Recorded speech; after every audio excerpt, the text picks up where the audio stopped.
So good afternoon, good evening, good morning. I'm Whey Lightheart. We're at the Bioptimizers Awesome Health Show. And boy, oh boy, am I excited today. We have got Thomas Delauer on the line today. Thomas, are you here?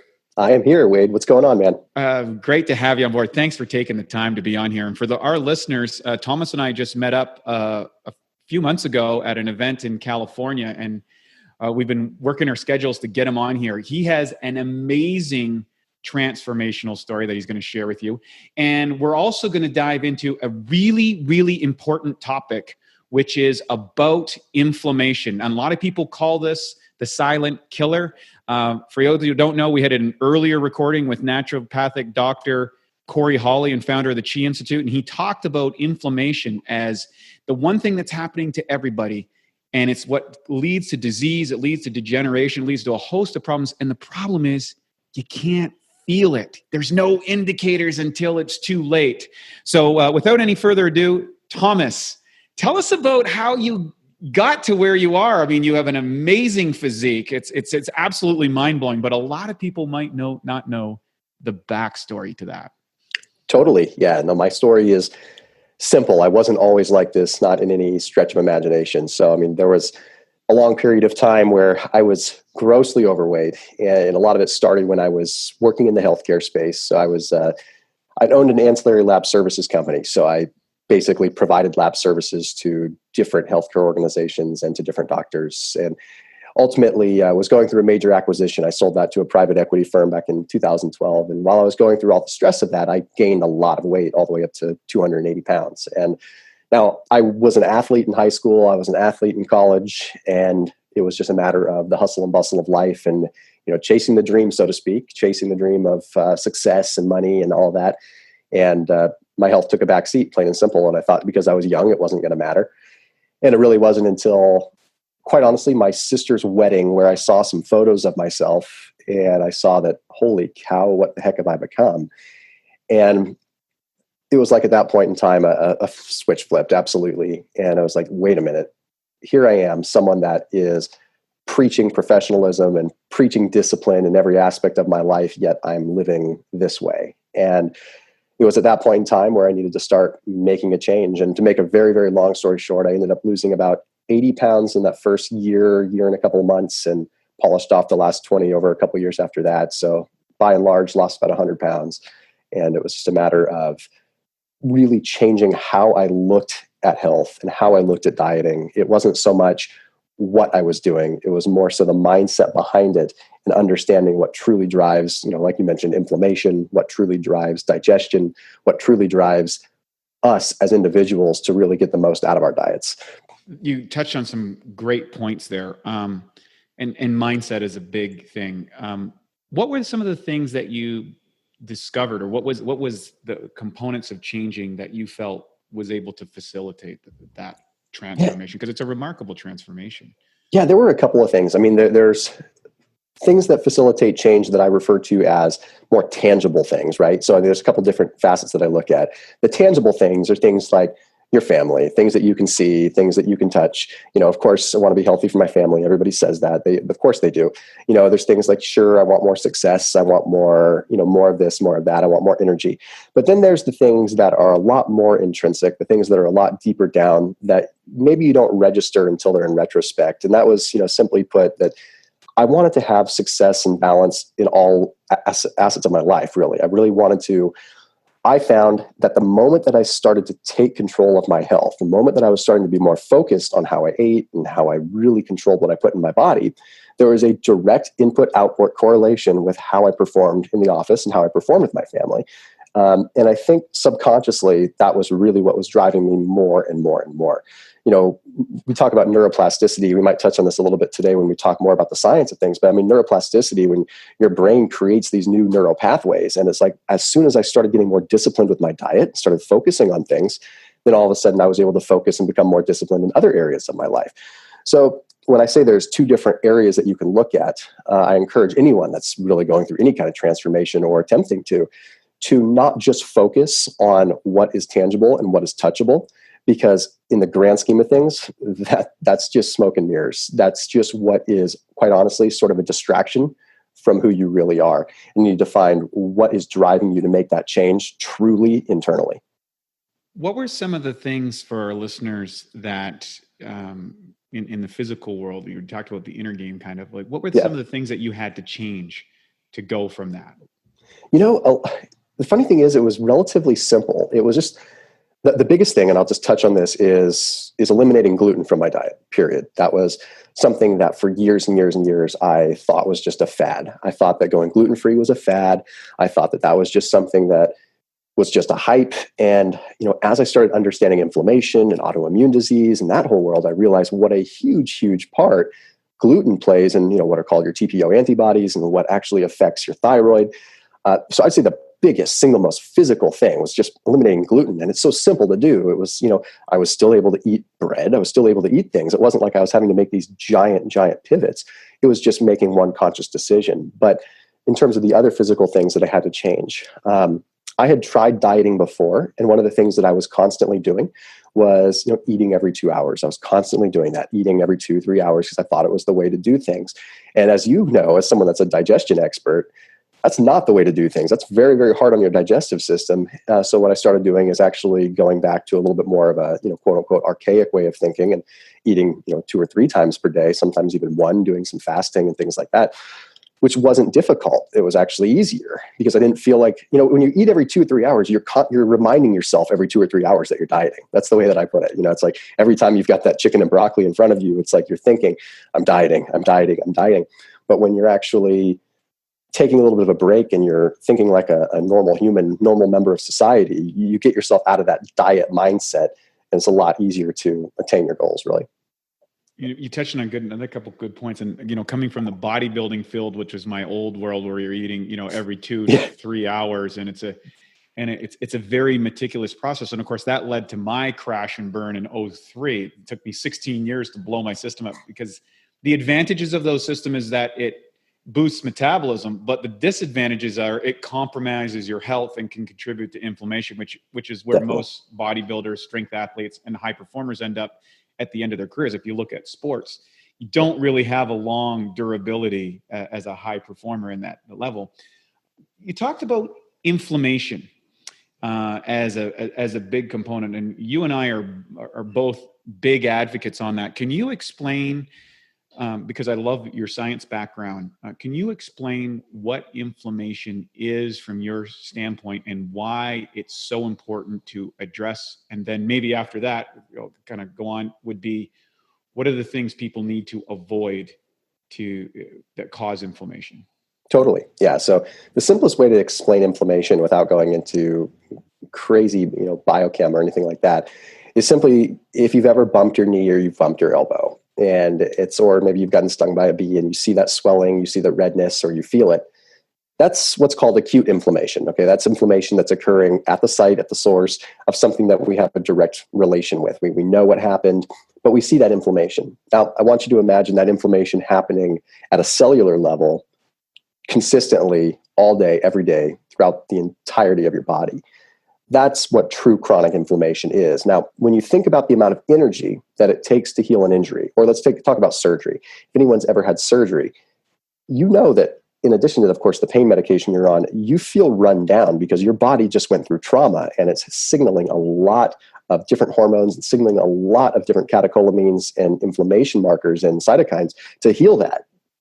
Well, think about how taxing that is on your energy. Okay, now think about a little micro trauma occurring at every single cell in your body, or at a certain cell for a different organ of your body. Maybe it's your brain, maybe it's your liver, maybe it's your lungs.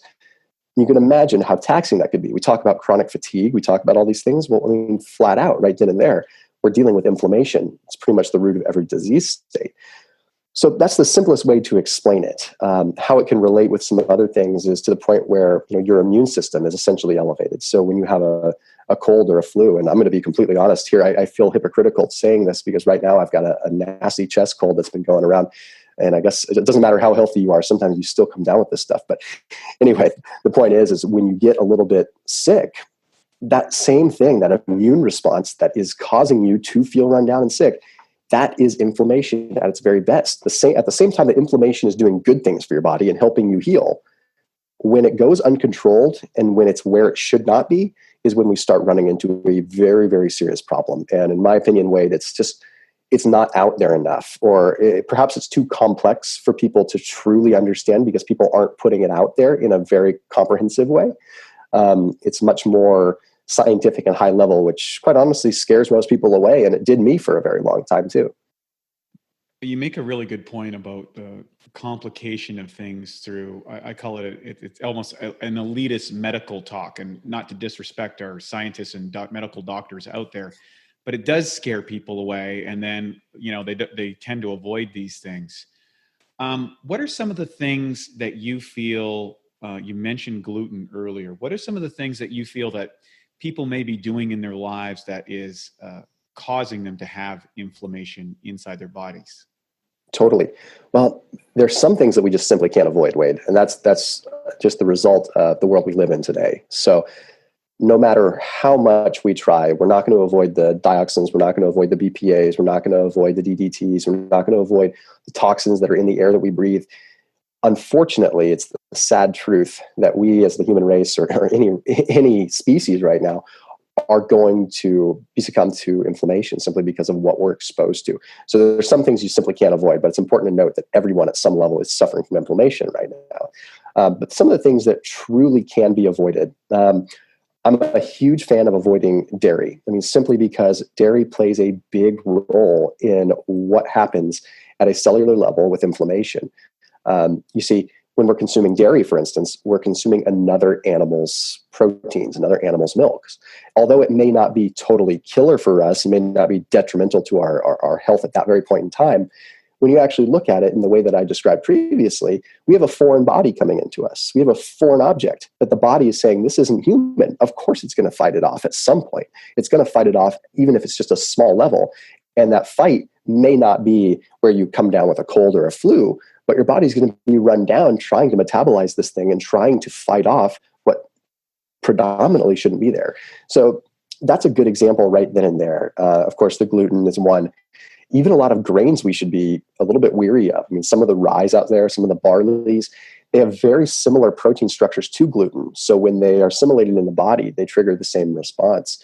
When we get down to brass tacks about just lifestyle in general, overtraining. So, I know you have a lot of elite athletes that listen to your podcast, and I feel like this is a huge one to touch on. Every time you work out, you are eliciting an inflammatory response within your body. If you don't give your body the time to heal, you're never going to be able to actually get rid of that inflammation. You're just constantly putting yourself in a perpetual state of inflammation and basically suppressing your immune system. So that's a big one. Stress, again, something we can't always avoid. I can touch on the mindset portion for a minute. There was a recent study, I can't remember exactly what scholarly article it was, but essentially looked at how we perceive stress plays a big role in how that stress affects us, whether we perceive it as good or bad. So when you perceive stress, when you're frantic and you perceive it as negative stress, has a huge impact on what's called nuclear factor kappa B, has a huge impact on these other inflammatory cytokines in the body. So in short, when you're stressed out and you're running frantic and you're sitting in traffic and you're upset and you're slamming the steering wheel, right then and there, you are eliciting a huge inflammatory response in the body. Pretty much anything that we could see as bad in the world does cause an inflammatory response.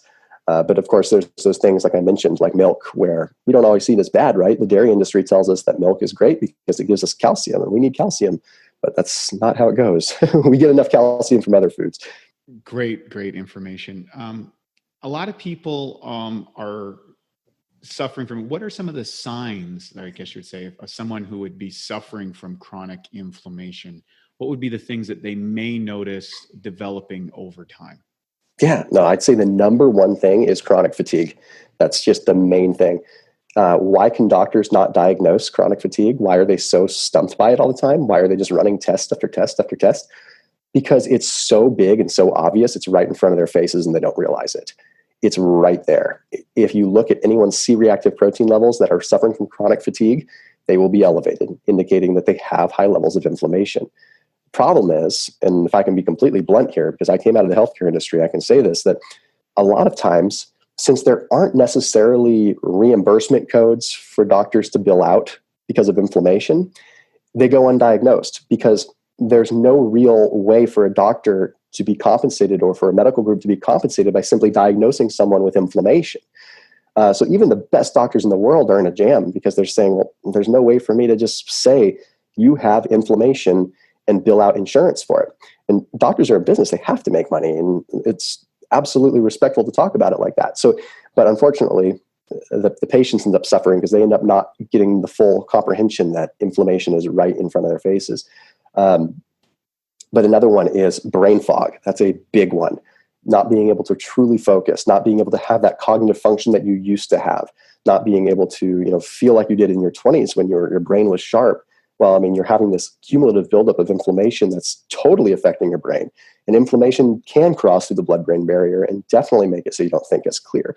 Then there's the more obvious ones, which are going to be things like joint pain and joint stiffness, where you may notice, once you get past 30, 35, all of a sudden, you get up every morning, your hamstrings are tight, your lower back's hurting.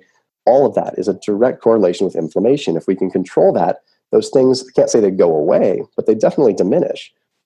The other things that we have to look at are, more frequent disease states. So if you're finding that you're going through a period of time where you're showing that you're now borderline diabetic and now you're hypertensive, and you start noticing when people get sick, they tend to get sick in bursts of all kinds of different things. They'll get, like I said, they'll get diagnosed with X and they'll get diagnosed with Y, then they'll get diagnosed with Z. And it just comes like one big wrecking ball. But there's a reason for that, because they're suffering from inflammation. And at that point in time, it's opening up the floodgates for everything to hit you. And it's not too late. I mean, once you're in that position, it's not like it's too late. You can take back control. It just comes down to changing some of your habits, of course.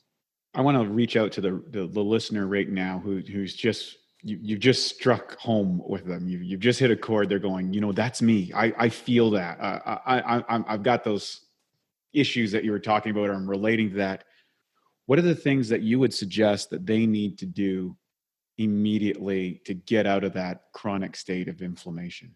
Yeah, there's three things that I say that everyone needs to do to absolutely break the pattern of inflammation. And one of them is physical, one of them is nutrition related, and one of them is supplement related. So basically the trifecta. So the first thing I say that has been shown to reduce levels of interleukin-6, which is a precursor to inflammation, is to get up in the morning and do some form of fasted cardio, fasted walking, even if it's just a very, very simple 15-minute walk around the block, but you have to do it before you consume anything. Doing this in a fasted state, well, it's not only good for losing weight, it's not only good for fatty acid metabolism, but it's tremendous for mobilizing the lymph and getting your immune system to actually work properly. So that's very, very, very big there. The second tip when it comes down to nutrition is going to be, it's actually kind of a two-part one. It's going to be, of course, to eliminate the dairy and eliminate the gluten. So we've talked about that. Two of the most inflammatory things that are in our diets right now.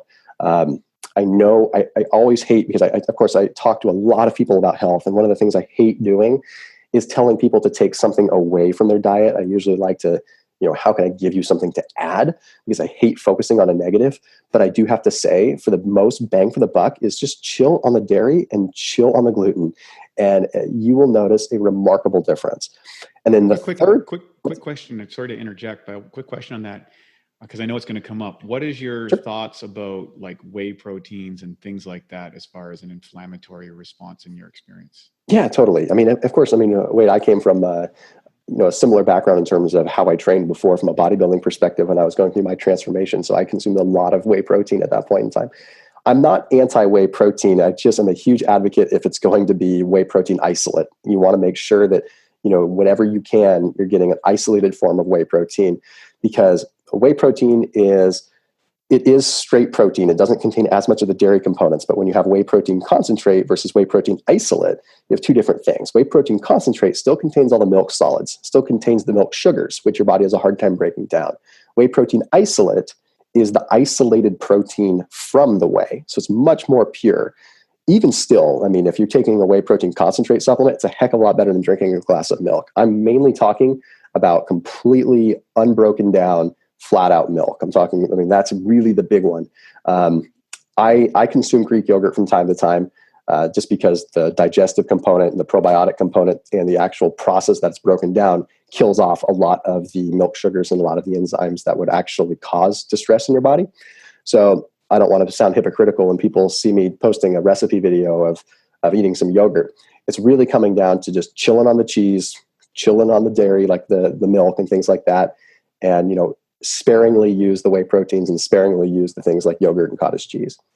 When you're talking about getting rid of the gluten, that would include things in like hamburger buns, hot dog buns, pizza, any cakes or dough were correct. Like what would be the range of things that people might get gluten in that are common to people's diets that you see? Yeah, you nailed it. It's the bread, it's the doughs, it's the hamburger buns, the hot dog buns, even the fried chicken and stuff like that. And I know I scare people when I say this, but I'm telling you guys, if you just open your eyes and you look on the shelves, everything there is a gluten-free option now, and it's becoming so much more prevalent. So you can get gluten-free buns; they taste just as good. In my opinion, they taste better. You can get gluten-free. I mean, wait, if I told your listeners that really, like, the one thing that they can really start to do with their diet, I mean, it's bigger than dairy. By eliminating gluten, that they can start to diminish their inflammation levels probably by about half, and restore their thyroid function so that they can start metabolizing things faster and lose more weight. And all they had to do was swap out their hamburger buns for a gluten-free option. I think most people would go for it. And I will say that I would say a bulk of the weight loss that I went through was simply by addressing inflammation. And that was one of the big ways.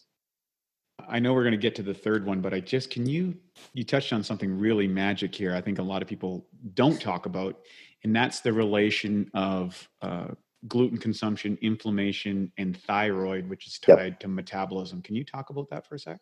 Yeah. So basically what it comes down to, when we consume gluten, it contains different things in it. It contains something called gliadin and something called glutenin.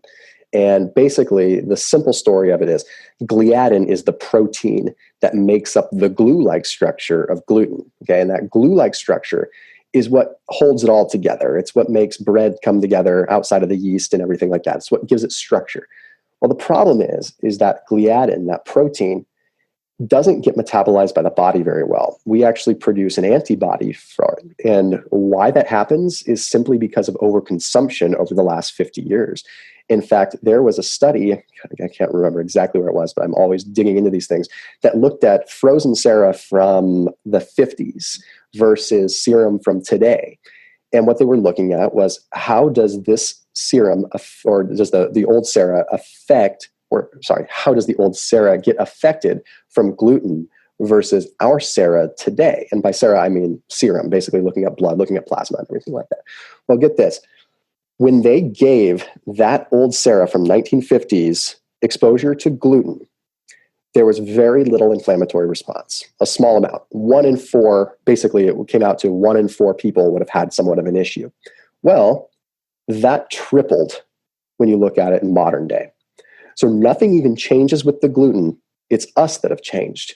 And the reason that we've changed is because we've adapted to this constant consumption of wheat and this constant consumption of grains and gluten. So our bodies eventually start to say something is wrong with this equation, and they start to adapt and they start to do really strange things. So now we have this antibody that's produced whenever we consume gluten. This antibody triggers inflammation in our digestive tract, and that inflammation in our digestive tract triggers the release of an antibody that's known as a TPO antibody. It's a specific thyroid antibody, and it's very, very similar to the same antibody that attacks gluten. So when that occurs, we have this simultaneous production of an antibody that's attacking gluten and an antibody that's attacking our thyroid. Two things happening at the same exact time that were spearheaded only because the body's trying to attack the gluten. So basically, our thyroids end up getting rendered useless or partially useless for a short amount of time every time we consume gluten. So if you're having bread or wheat with every single meal, then each time you do that, you're slowing down your thyroid and never getting a chance to really ramp back up. It can be really, really bad. And especially, this is especially true for women who are already suffering from a lot of thyroid issues to begin with, simply because women are more prone to them. But it applies to men too, because at the end of the day, that thyroid wave, that's our internal furnace, man. That's everything that revs up whether our metabolism is going to crank or it's going to slow down. Yeah, and there's so many people out there today that are getting diagnosed with thyroid issues, particularly women in their mid 30s, Yep. which is unheard of. And you touched on something really powerful, and that is that we are now mutating essentially as a Yeah. species to this, this rash of chemicalized, mass-produced foods in the world that have, been developed over just, in recent history. And, the evolution of our species hasn't quite caught up to it. I want to get to the third part of this equation because, one thing that I came clear about, and I've discovered by interviewing many high performers such as yourself, is that I haven't met any person yet who is a high performer, who is at the top of their game, that isn't taking nutritional supplements in today's world. It's pretty much unavoidable. It's not like the old days where you could go out and eat a healthy, quote unquote, diet and go for it. What are some of the things that you are doing on the supplementation side and to combat all of these things, or to hit the kind of peak levels that you are at? And by the way, folks, if you see this guy, he's a physical specimen. And coming from your background, most people wouldn't believe it that you were 100 pounds overweight at one time. Yeah, well, I've got the stretch marks to prove it, definitely. But yeah, you're definitely right when it comes down to supplements and any kind of supplementation in general. Simply put, I think 50, 60 years ago, Wade, I think we probably could have gotten away without a lot of supplements simply because our food supply was a lot more enriched. It was just a lot better. I mean, our minerals are depleted, our soil's depleted, of minerals. So it's like we can't really trust to be able to get our entire vitamin and mineral profile from the food we eat anymore, no matter how healthy we're eating, even if you're growing it in your own backyard, simply because the soil's depleted. We can't do anything about that. So it's really unfortunate. It's just kind of the cost of doing business in this day of age, I guess. But I would say, what's absolutely been pivotal for me to be able to live the life that I live, especially with, I live a pretty high stress life. I run a successful business. I'm staying in shape. I'm still trying to make sure that I don't rebound back to being 100 pounds overweight. So I'd say, curcumin is a huge one, turmeric and curcumin, simply because anyone that has heard the words turmeric and curcumin or used them before know that they're almost synonymous with anti-inflammation. I mean, that's what they're, quote unquote, they're always marketed as, like, to help with inflammation. But I don't think that people truly understand how powerful this stuff is. I mean, my dad, he just passed away from cancer back in February. They gave him 2 months to live, and he lived for 6 years beyond that. And, a good chunk of it, of course, was in part to amazing medical care that we were able to get him through some grants, but also was implementing some holistic nutrition, holistic supplementation, including curcumin. I mean, it just goes to show that really we are only hitting the tip of the iceberg with what this stuff can do. So, curcumin is a huge one. Digestive health is really, really important too, which all about. So whether it's ginger, whether it's enzymes, everything like that, we have to take care of our gut.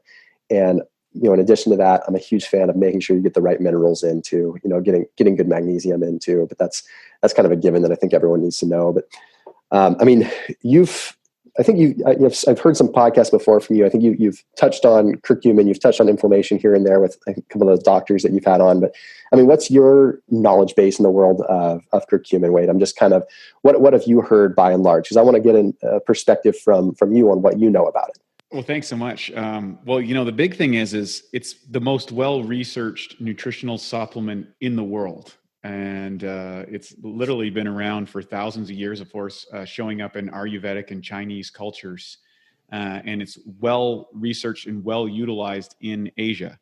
I've been using various forms of turmeric for 15 years, 20 years. When I had my first meltdown in 2003, and I was told by a doctor, hey man, you know how to build the body from the outside in, but you don't know how to build the body from the inside out. I started looking at things to deal with gut health and inflammation and all these things that I had generated from my career in bodybuilding, unbeknownst to me. And the thing is I think it's a staple in everybody's diet. I think it has to be a staple. I think if you look at all of the greats of health, the people that are in their 60s and 70s and 80s, a good portion of them, and when I say a good portion, it would be over 90% of them, keep curcumin, or turmeric, in their dietary practice. And I know that it's good against cancer. It's good against infection. It's good against diseases. It's good against inflammation.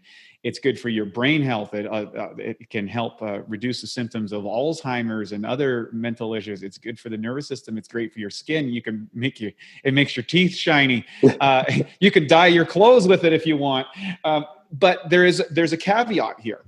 The internet is a wonderful tool and resource for disseminating information. And what a lot of people don't know is there's a trend out there. As soon as a good news trend or video thread or, these media channels pick up, there's a lot of what I call people that jump on the wave. There's unscrupulous people who don't have a mission statement, or they're not on a program, or they don't have a background in nutritional science, that start saying, hey, we've got a nutritional supplement, we got curcumin, we got turmeric, it's $10, you go to your local store or whatever, and they get that. And one of the things that I've noticed is the people who have the most robust levels of health, or the highest level of performance, have the highest standards around their nutritional supplements. And you've got an incredible turmeric product. I mean, it's really outstanding. And I've taken a lot of products. I just got some recently of this one, and it's a mind blower. I've taken turmeric for 15 years. I took a few squirts of this product, and I was like, wow, there was a significant effect in my brain. Yes. Can you tell, it was in my brain, and I'd never felt that before. Can you tell me what happened and what makes the turmeric or the curcumin that you're using so different than anything else I've seen? And now for a Bioptimizers fixed digestion tip: supercharge your protein shake. Everyone knows protein shakes are a great way to sneak in extra protein, build more muscle, even replace meals and burn more fat. The problem is the highest quality protein typically absorbs at around 40%. One way to fix this and dramatically increase how quickly and effective your protein shake digests is to add 2 to 3 capsules of Micelles into your shake. One research study showed that pre-digested protein during a meal increased muscle growth significantly. To take advantage of this, just blend the open capsules into your shake, and within 15 minutes or less, the enzymes will have begun to break down the protein into amino acids. This can make your shakes at least 2 to 3 times more potent. Some people do this and sip on their shake while lifting to provide their muscles with a steady stream of amino acids during their workout. To save 10% on Micelles, use the code SHAKE10, that's SHAKE10, at Micelles.com. That's SHAKE10 at Micelles.com. Yeah, I can tell you exactly why I did that in your brain. And that's simply because the curcumin gold, the product you're speaking of, isn't just curcumin. We're taking curcumin, combining it with ginger, which, as you as a digestive expert, definitely know the benefits of ginger. And we're also combining it with docosahexaenoic acid, also known as DHA. Now, DHA is the type of fat that you get when you take a fish oil pill that specifically helps your brain. Now, here's the problem when you take a fish oil pill. Okay, fish oil, of course, we know is great, but fish oil can go rancid very, very easily. But also, fish oils generally are mostly EPA. So you've got EPA and you've got DHA. EPA is great for just helping out with general inflammation throughout the body. DHA is what's actually going to help inflammation in the brain and can cross through the blood-brain barrier. The problem is, most of the time, we don't have a lot of DHA. We get mostly EPA.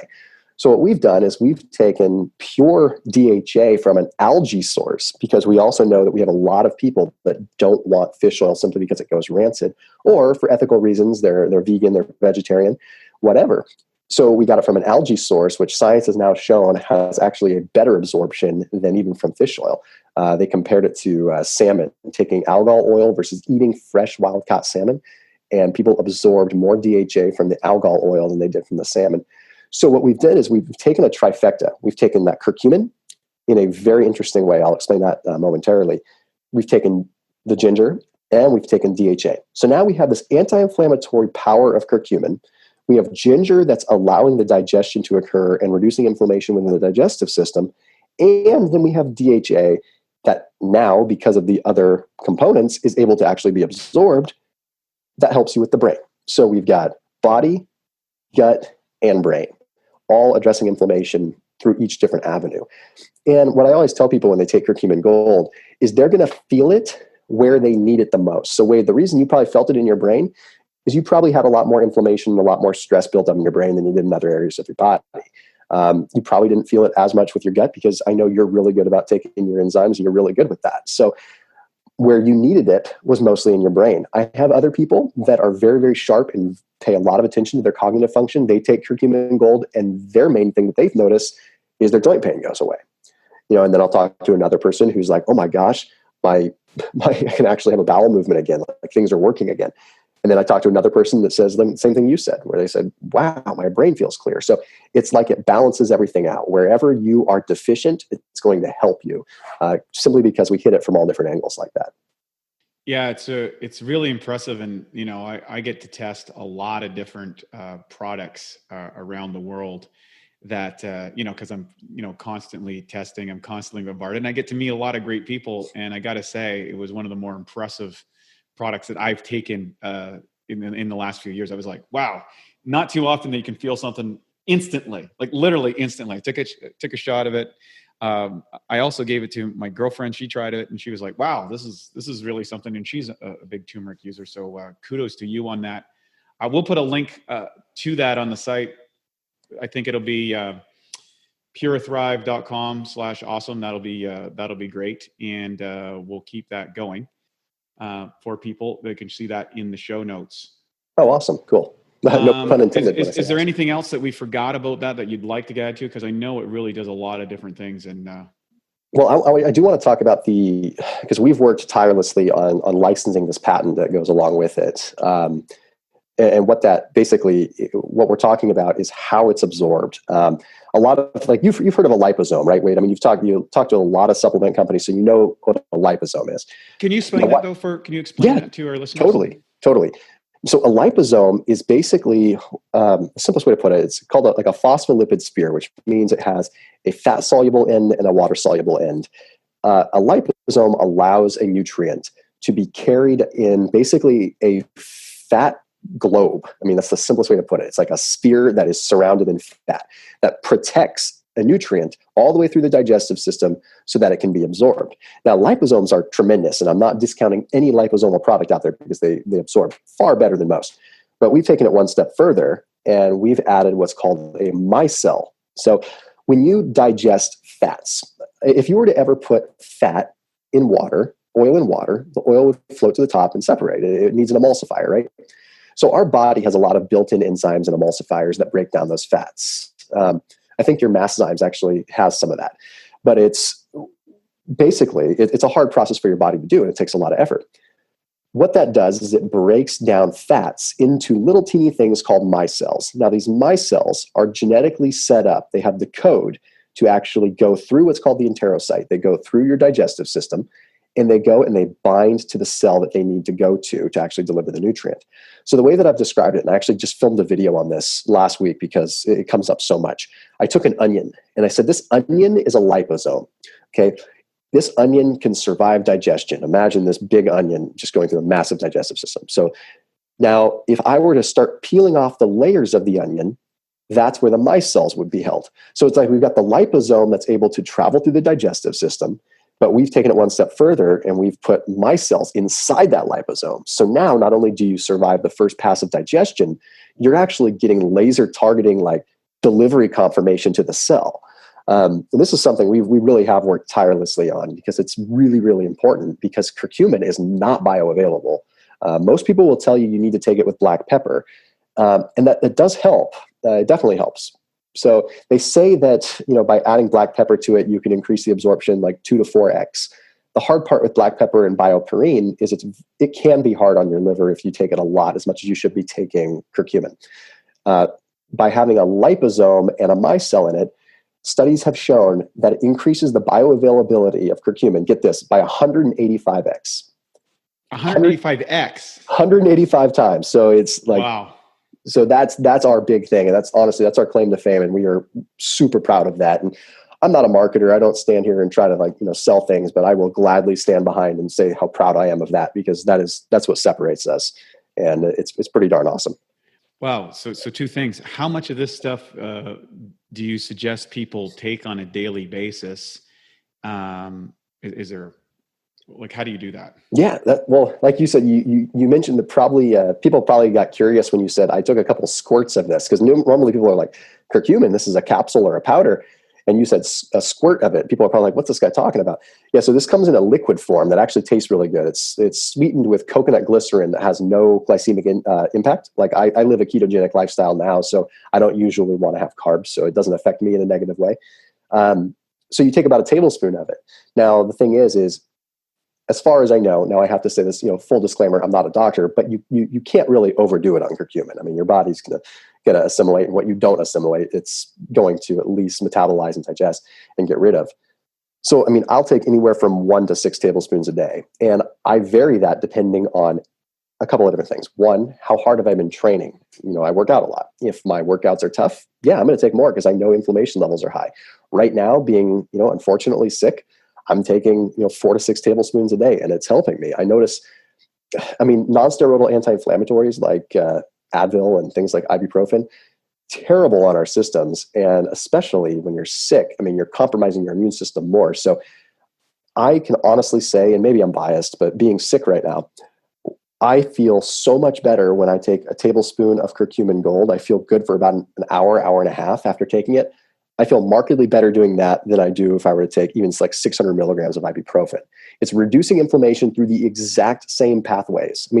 It's not like it's witch doctor stuff. Like when we're saying this, like science shows, like it absolutely inhibits the cyclooxygenase enzyme 1. It stops that COX-1 enzyme. It's the same exact thing that ibuprofen is doing, but you're doing it with an herb. Do the math. Which one would you pick, right?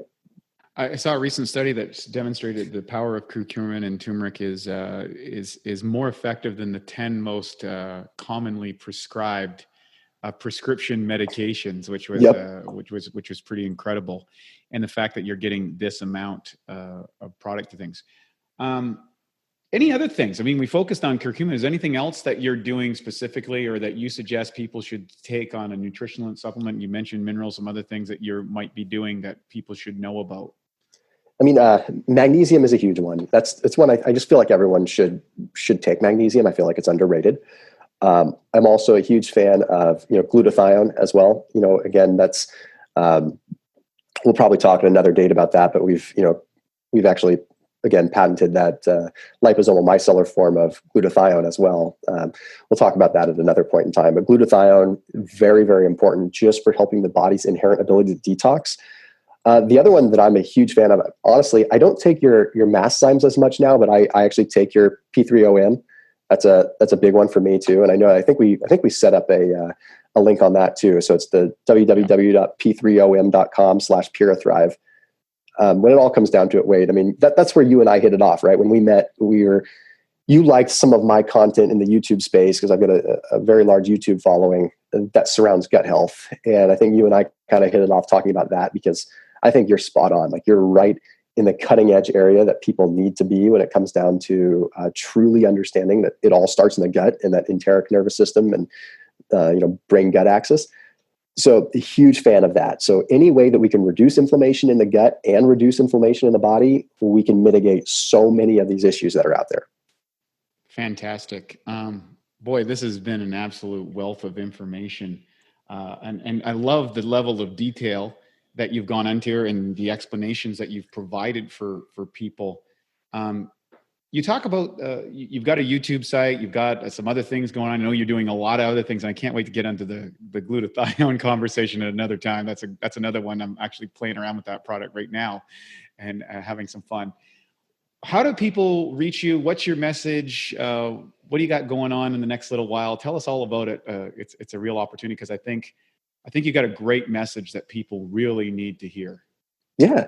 Well, I will tell you what's going on in the immediate future is I've got my first kid being born here in the next 2 to 3 weeks. So that's what's on the near horizon for me. But in terms of what I'm doing with the mainstream and what's going out there right now, one of my biggest pushes in the world, and what I've always stood behind, is I mentioned this in passing, find balance at a higher level.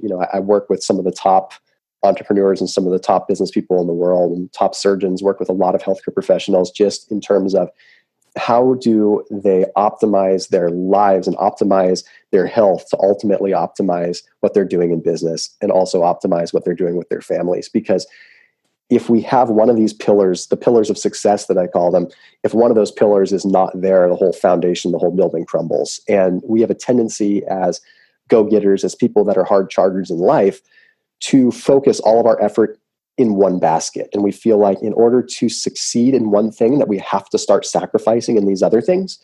The reality is that's not true. It's all about succeeding in all of those and leveling up and knowing when to focus on what. So give 100% of your effort in business when you're there, but give 100% of your effort to family when you're there, and give 100% to your health when you're in front of your dinner plate or when your dinner plate's in front of you, and give 100% to your spirituality, your religion, or your mindfulness, whatever the case is. The fact is, you don't have to be borrowing time from each area to try to find this balance and sacrifice everything. You give 100% of everything that you're doing, and you just allocate different times for it, and that's how you build a stable foundation. And that's what I'm all about. So, I mean, people can find me, of course, thomasdelauer.com, but my YouTube channel. Do a lot of content there just surrounding the world of how nutrition can really help you level up every aspect of your life. I'm sure a lot of your listeners have probably seen me on Facebook because I'm all over the place there. But you've probably seen me doing a lot of content with Pure Thrive, of course, because I'm always producing videos for them, trying to, again, educate as much as I possibly can. Because I feel you mentioned something about the internet just being this place where people just regurgitate information. And I've wanted to really make a big impact and put the power back in the consumer's hands so that when they look at something in this really, really Wild West, scary world of the internet, that they know what they're getting. And without ever really trying to feel like I'm selling something. I want to be able to teach them so that they have the power to buy what they need to buy for their best self. Awesome. That is absolutely fantastic. Thomas, you've just blown us away with the information, the illustrations. I want to congratulate on the coming new addition to your family. And I guess, what was the YouTube channel? What was your YouTube channel specifically? If you just go to YouTube and you just type in Thomas Delauer, you will definitely find it. Okay, we'll make sure that we put that in the show notes for the show, as well as I believe we have a discount code on the curcumin product that you talk about. I believe it's Pure Thrive, www.purethrive, PURATHRIVE.com/awesome. And you'll be able to get a discount or whatever on that product. And I highly recommend it. It's a mind blower, man. I literally, it was a mind blower for me. That's not an exaggeration. Any final comments for your group that you'd like to share? I just would love to just, again, give a big shout out to, to Pure Thrive for making this possible so that we can, actually spread the word the way that we want to. A big shout out to, Core Factor, which is the liposomal glutathione, and, a big shout out to everyone that's making an impact, including you, Wade, in terms of educating everybody with what they need to know to be the best possible version of themselves. Well, thank you so much. You got a great message. You look fantastic. You're a walking example of what you preach. And more importantly, I think you present an opportunity of hope. There's a lot of people that might get to a situation that you're in, 100 pounds overweight, and think that they're done, that they're finished. And the fact that you've been able to come around, take accountability in that moment, an uncomfortable place, and uncork and discover the things that you needed to do specifically to reverse that trend, and then to spread the products and the resources that you've leveraged to do in order to do that. It's really awesome. And, it's just a delight to have you here for our listeners. Thanks so much, Thomas. Really appreciate you taking the time today, especially you let under the weather and you still delivered. It was amazing. No one would ever know that you were feeling sick. So I can't imagine what it's like when you're at 100%. Nah, aside from a little nasally voice right now, I'm on the tail end of this chest bug's been going. I say 1 in every 4 people that I talk to have this thing right now. And I think I'd like to say that I'm healthy enough to never get sick, but I'd still say about once a year, I still get hit with something. And it just, when you're run down, you're run down. There's no way around it. Yeah. Thanks so much. So again, that's a wrap for today for Bioptimizers. The Awesome Health Podcast with Thomas Delauer. Fantastic walk down the path of inflammation and, more importantly, how to overcome it. Make sure you check out the website, show links where you can get some of the products he was talking about. And, of course, connect in with Thomas's YouTube channel and his website, which are here in the show notes. So thank you so much and have yourself an awesome day. At Bioptimizers, our mission is to fix digestion. And a cornerstone of digestion is gut flora. P3OM is our patented probiotic formula. In fact, we call it the Navy SEALs of probiotics. You see, strong proteolytic or protein digesting activity is paramount to having a healthy gut flora. And of course, P3OM provides that. The good news is, unlike weaker probiotics, P3OM survives the digestion process. What it does is it basically multiplies the good guys while protecting you against pathogens, or what some people call the bad guys. P3OM really helps to rebuild your digestion. And what that allows you to do is to maximize nutrient uptake, energy, and metabolism. To find out more of how P3OM can help you, go to www.bioptimizers.com. Thank you for listening to the Bioptimizers Awesome Health Podcast. You can find more information at bioptimizers.com.